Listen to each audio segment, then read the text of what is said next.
Punica granatum nana, beautiful arils, ripe when they turn red, symbol of fertility in some religions. Well, look, this is a potted pomegranate. It's in a pot. Let's have a look. There it is. It's in a pot, a large pot, and it's a dwarf pomegranate. The normal pomegranate is called Punica granatum. This is Punica granatum nana. Nana means small, apparently. My Latin teacher hated me. And look, they split open when they're ripe. You can see all the beautiful red jewels in there. Even though it's an ornamental size, you can grow it on your balcony. And you can take it with you when you move from apartment to apartment, flat to flat. So it's handy to know. It's deciduous, but if you want the fruit to ripen, it's going to need some sunshine, so it does need a sunny position. For my UK friends, let's read about the one that's available from Thomson & Morgan. And no, I'm not advertising Thomson & Morgan, it's just that they have a nice one that's available for people in the UK. My UK YouTube friends might want to grow a pomegranate. Let's have a look. Their pomegranate is called Provence. This isn't a Provence, this is just a Punica granatum nana. But they sell a Provence one that's suited for the UK and for growing pots indoors and so forth. This attractive, self-fertile, multi-stemmed tree bears glossy foliage and vibrant, funnel-shaped orange flowers over a long period throughout summer. The flowers are beautiful. The leathery-skinned brown fruits form at the base of the flowers and ripen during mild autumns for harvesting on October and November. Well, they're not just brown, but they're nice and red and quite decorative. They're quite decorative.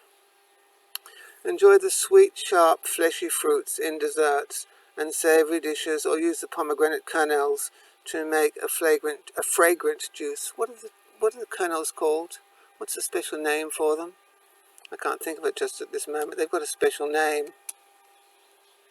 Are they called peduncles? Something they're called. Some fancy botanist term. Oops. Come on, let's keep going. Grr, scream.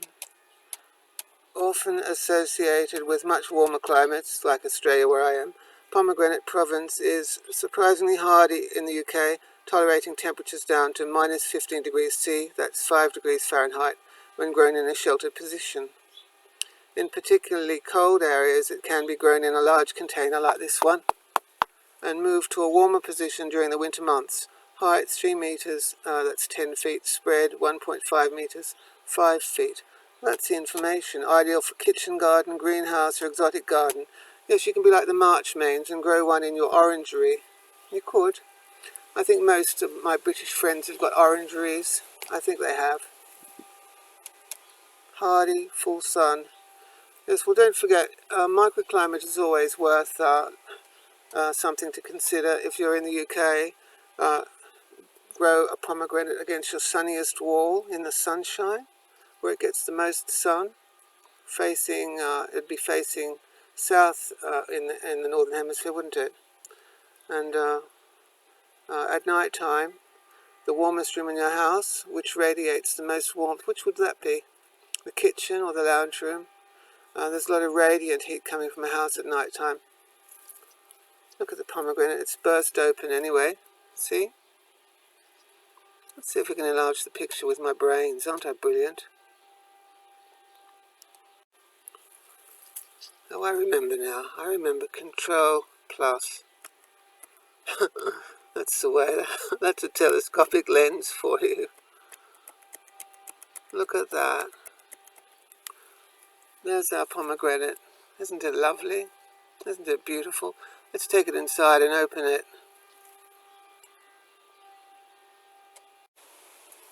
Oh, let's just remember, that's where the flower is. That's where the flower was. And pomegranates do have thorns. I just thought I'd mention that, but this little nana one has very few thorns. Perhaps they've been bred out. It's got a couple of big thorns on the stem, but it doesn't have thorns on the smaller branches. So keep in mind they do have thorns, but this one doesn't have many thorns.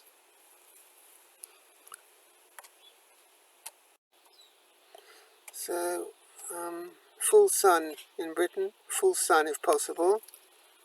Height up to 300 centimeters, that's 118.1 inches. Spread 150 centimeters, it's 59.1 inches. Anyway, you can see it's a nice little shrub in a pot, and you can always cut it back severely, and you can always take it with you.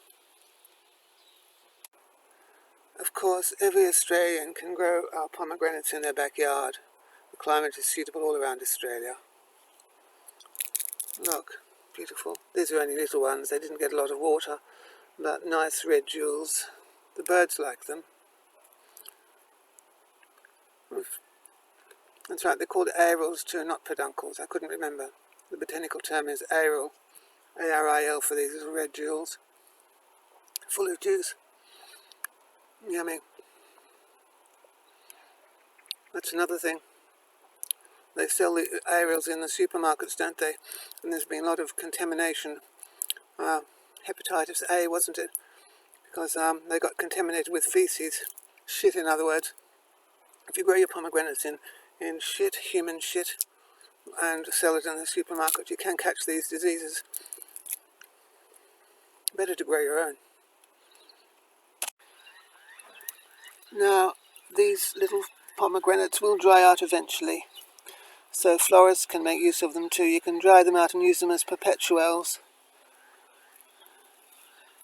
Once it's dried out, you can paint it gold or silver and use them in dried flower arrangements. Some people do.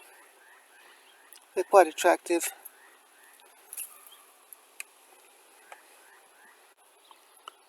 So you could paint them gold or silver and use them as baubles on your Christmas tree if you celebrate Christmas, I suppose. Very pretty. The old dried ones do make pretty baubles.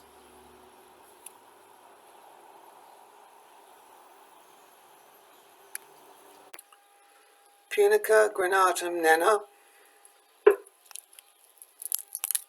Beautiful arils. Ripe when they turn red. Symbol of fertility in some religions. Beautiful arils.